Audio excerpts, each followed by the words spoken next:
Farta de bens a tua velhice, de sorte que a tua mocidade se renova como a da árvore.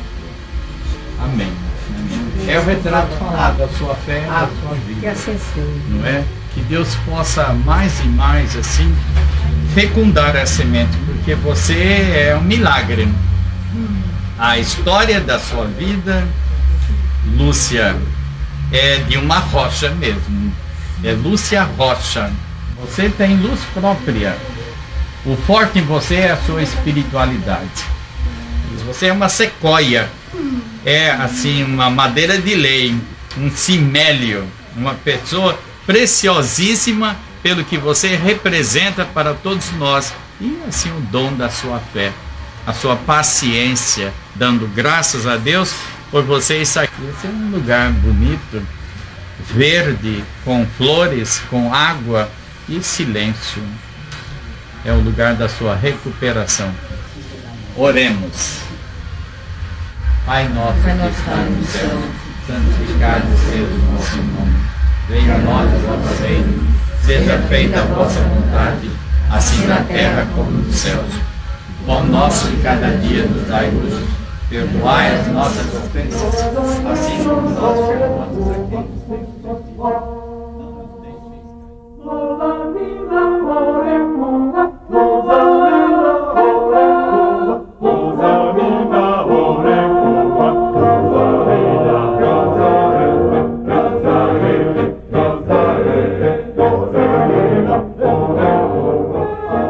Meu nome é Lúcia Mendes de Andrade Rocha. Eu nasci na cidade de Vitória da Conquista, uma cidade lá muito longe, na Bahia. Aos 19 anos, eu me casei. Quando eu completei 20 anos, nasceu meu primeiro filho, que foi Glauber. Nasceu em casa, aí eu ouvi o médico dizendo assim: vamos sacrificar a criança para salvar Lúcia. Eu disse: não, meu filho vai nascer. Eu gritei, eu ouvi: vai nascer. Deus quer, olha que eu disse, Deus quer que ele nasça. Aí quando eles botaram um clorofórmio, eu tirar aquela que é espécie de uma bombinha que bota assim. Aí que eu acordei, quando eu acordei, foi a hora que ele nasceu e Glauber e a Damastor gritou: é homem, Lúcia, é Glauber. Glauber quer dizer, é o verbo acreditar em alemão, eu acredito. E esse menino nasceu e foi crescendo, e era uma criança linda, uma criança muito querida por toda a minha família. Ele era um menino muito tranquilo, um menino que gostava de ler, de brincar com coisas, sempre coisas assim culturais, que eram revistas, livros, figurinhas. Glauber nunca foi um menino de estar correndo atrás de uma bola, nunca.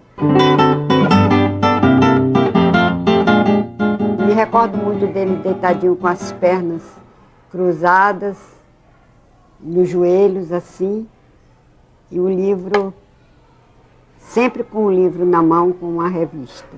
Quando ele começou a ler as revistas, ele se interessou muito pelas revistas Gibi, Xuxa, que eram revistas que, como ele sempre dizia, que ensinou ele a fazer os filmes.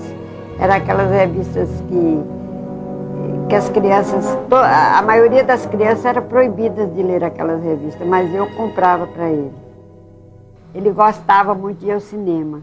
Mas eu sou da igreja protestante, como chamam, sou da igreja presbiteriana, e eu dizia assim, bem, eu só deixo você ir ao cinema se você... Mas você tem que ir à igreja primeiro, não dizia se você não, você tem que ir à igreja primeiro, assistir à escola dominical, porque é lá que a gente aprende a Bíblia. E ele dizia, tá bem, então eu faço um negócio, eu vou, mas você me leva ao cinema? Eu dizia, levo. E eu fazia essa troca com ele, e todos os domingos eu levava ele para ver a matinê. Corta! O que você tem? Vem cá, vem logo! Vão fazer alguma coisa com você? Nada, eles pensam que eu sou um falador qualquer. A lua saiu na chegada, mas parou. Agora que eles vão dizer que é o Deus mesmo, você vai acabar com isso. Você vai quebrar o toiquinho de Arua. Mulher que encosta nele morre. Morre nada, morre nada. Quem mata muito é fome, é bala, é chicote. Minha amiga, tem milhões de negros sofrendo no mundo inteiro. Cada um que se livra pode livrar 1 milhão. Esse mar está cheio de pescador sem outro caminho. Só gente como Aruan pode resolver. Se você gosta de mim, faça o que eu estou dizendo hoje de noite mesmo.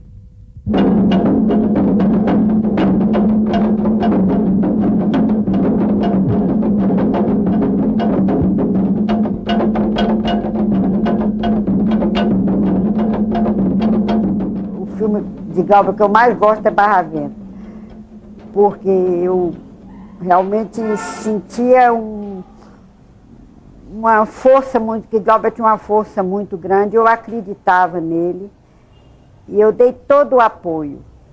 Eu nem só fiz aquelas roupas de Barra Vento, como também sustentei toda a equipe, dando toda a alimentação.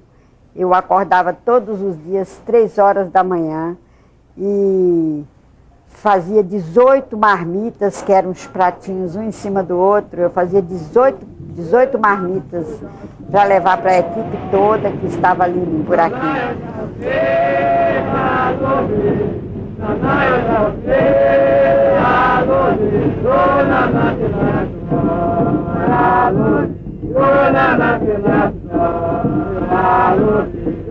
Eu fui com o Glauber, passaram uma tarde de lazer na praia, lá em Buraquinho, e lá ele sumiu, desapareceu, e quando um pescador eu estava muito aflita, o pescador me disse, olha onde ele está.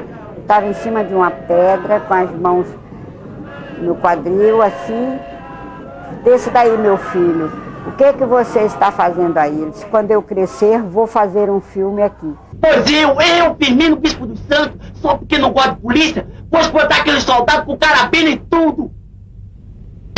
Você não vai a lugar nenhum, quem manda é o mestre. Cadê sua independência, hein? Olha aqui, olha!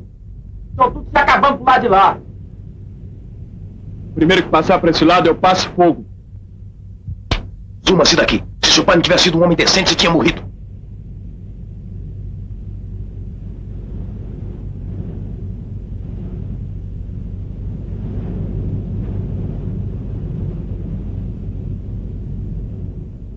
Antes dele começar a fazer Barra Vento, ele fez um desafio. Vocês acreditam em cinema na Bahia? E aí fez um cartaz. Eu fiz uma panela enorme de grude, de maisena, porque, não sei, não tinha muito dinheiro para comprar cola e tal. E ele saiu com todos os amigos dele a pregar na cidade inteira aqueles cartazes. Eu fui a primeira pessoa, quando ele abriu o cartaz, está vendo, mãe, o que eu vou fazer isso, vou botar isso tudo, porque eu acredito. Eu respondi para ele, eu acredito no cinema na Bahia.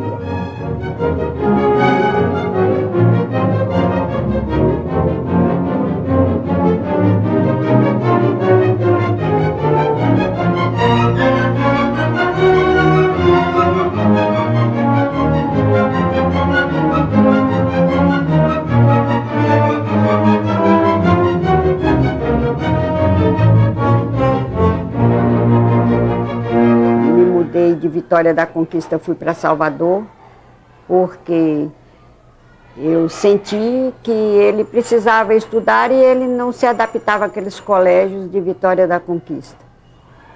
E um dia eu pus Glauber, Aninha e Aneci num colégio americano que tem em Salvador, que é o Instituto 2 de Julho. E ele estudou naquele colégio, reunindo crianças para fazer peças de teatro, para encenar poesias. E um belo dia eu fui buscá-lo na escola e ele disse, é porque eu escrevi uma peça de teatro e o professor Basílio Catalá de Castro leu minha peça e me achou assim fantástico e está me dando toda a cobertura e eu vou dirigir a peça, eu sou o autor da peça, e eu escrevi, e você vai ser a minha diretora de arte, porque você vai fazer o meu figurino. As minhas atrizes é a Nessi e a Ana Marcelina, que eram as irmãzinhas dele, e mais as outras colegas. O nome da peça é Elito Douro.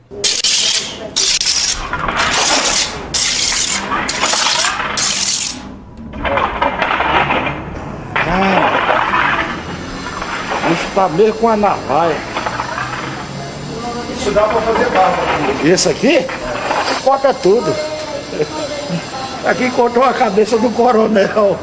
Seu Moraes? O senhor não pode tirar o que é meu. Tá me chamando de ladrão?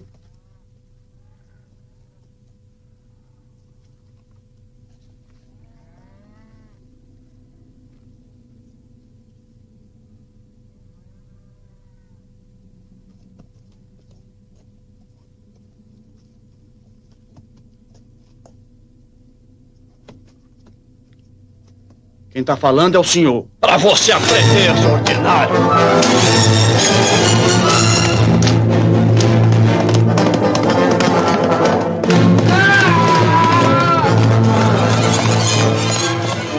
Seu João, quanto tempo tem que o senhor trabalha aqui nesse prédio? Aqui eu vou fazer 28 anos.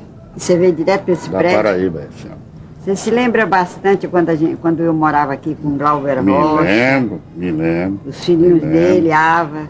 Agora me conta uma coisa. Se lembra bem por que foi que Glauber deu esse facão? Ele disse uma lembrança, que ele ia sair daqui do Brasil, ia se mudar. Ele disse, irmão, o que eu tenho, vou dar para o senhor uma geladeira vermelha, Brastemp, e me deu esse facão. Ele disse, você não venda, não dê a ninguém esse facão. Então até hoje está comigo. De longe apareceu Sebastião, sozinho e com fome. Tinha deixado os padres no Ceará e fazia a mesma penitência de nosso Senhor Jesus Cristo. Meteu a mão na frente e foi dar socorro a Lampião. Cuidava da ferida e mandou Virgulino deixar o cangaço para não morrer. Virgulino não teve medo e invocou o Padinho Cisso. Sabe o que Sebastião respondeu? Que Padinho Cisso era inimigo de Deus. Que Deus era ele. E aí quis tirar as armas de Lampião e botar uma cruz no lugar. Te respeita, santo safado. Lampião bateu, cuspiu, chutou a cara dele.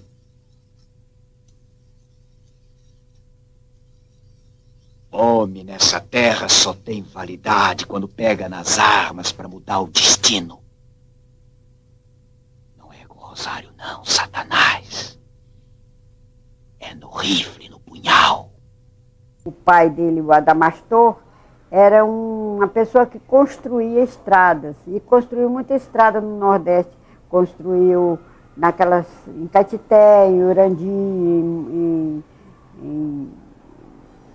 em outras cidades ali do Nordeste, e a gente ia junto com ele nas locações das estradas. Só que ele não ficava parado, ele ficava sempre observando como era o povo e tal. Quando ele começou a escrever o roteiro de Deus e o Diabo, ele fez um giro assim pelas cidades que ele passou e descobriu Monte Santo. E lá ele foi foi ali que ele fez, que achou o lugar melhor para ele fazer, a locação melhor para ele fazer Deus e o Diabo. Depois eles vieram montar o filme aqui, no Rio de Janeiro. Para mim foi assim um susto.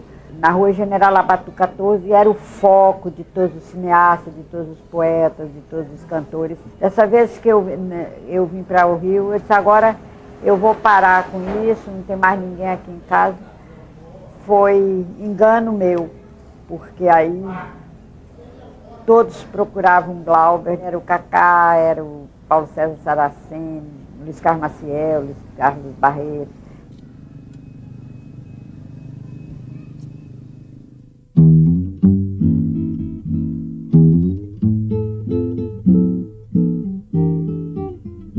Todos os cineastas, era uma verdadeira festa. Mas também vinha a polícia procurar Glauber. Quando o Glauber estava exilado, de vez em quando batia na porta e era a polícia procurando se Glauber tinha voltado, se estava aqui. Uma ocasião chegaram a entrar aqui, corria a casa toda dizendo que eu estava escondendo o Glauber aqui. Quando o Glauber estava no Egito, no exílio dele, ele foi muito procurado aqui. Eu passei todo o exílio de Glauber aqui dentro nessa casa. 7 anos de exílio. Eu juntei feijão de corda numa panela de arroz. Abidão vai lá pra sala que hoje tem baião de 2, baião de 2, baião de 2. Se não fossem os padres, o que seria das Américas? O que seria dos astecas, dos incas e dos maias? O que seria dos tupis, dos tamoios, dos aimorés e dos chamantes? O que seria da fé?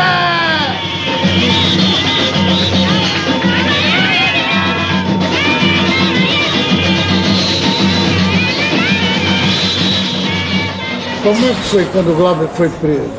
Eu me recordo muito bem o dia que ele foi preso, porque ele chegou e conversou comigo e disse assim, Brasília está pegando fogo e eu estou muito preocupado porque Paulo César Saraceni Paulinho está em Brasília e eu estou muito preocupado com ele.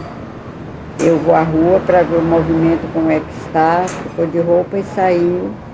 E depois começou a demorar e ele não chegava, eu fui ficando muito aflita, até que lá para as tantas, Cacá ligou para mim dizendo que tinha sido preso ele, Joaquim Pedro, Glauber, Joaquim Pedro e aqueles cineastas, aquelas pessoas todas que estavam ali no retiro da Glória.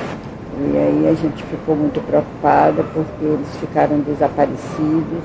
E na minha cabeça que eu devia procurar o ministro da Justiça, que nessa época era o general Juraci Magalhães.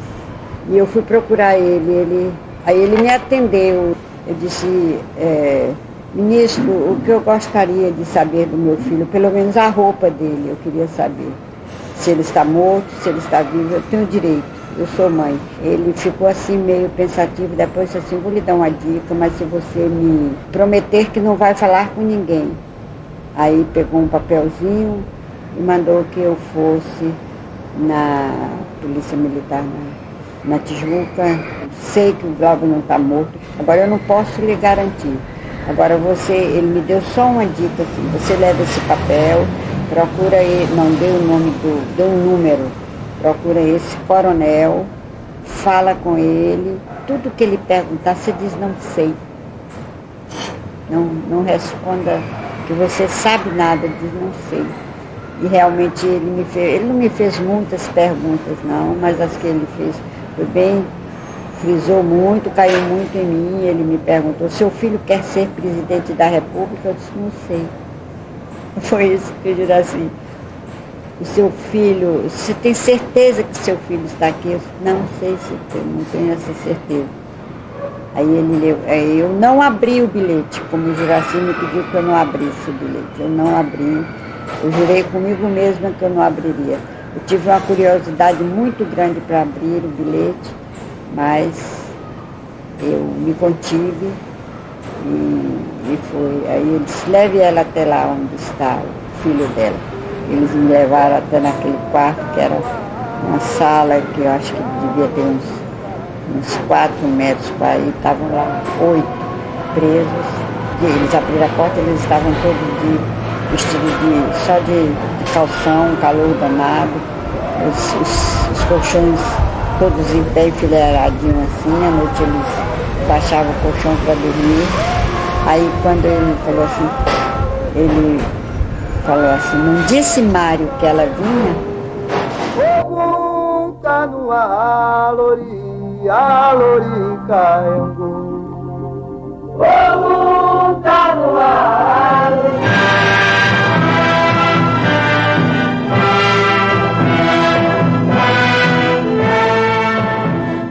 Aí ele me deu uma carta, falando, ei pessoal, ele escreveu rapidinho uma carta assim, foi no banheiro, tinha um banheiro, fechou a porta, escreveu numa folha de papel assim, uma carta, e ele me deu, dando notícia e pedindo notícia. Nessa ocasião eu tinha o cabelo bem grande, eu olhei a carta que ele ficou pensando, eu tinha que passar, para sair tinha que ver o que entrava, o que saía.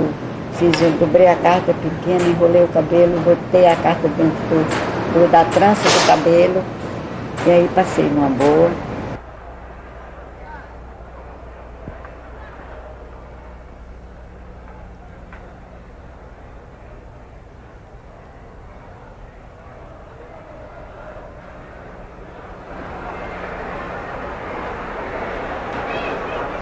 O povo tome o seu lugar.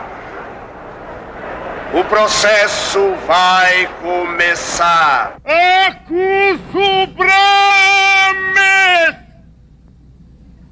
de invadir países europeus, asiáticos, africanos e americanos. Acuso Brames de organizar a guerra psicobacteriológica contra índios, contra negros, judeus e comunistas. Eu sei que no dia 24 de dezembro a campainha tocou, eu disse a ele, abri a porta, era ele. Eu fiz uma festa no meu coração.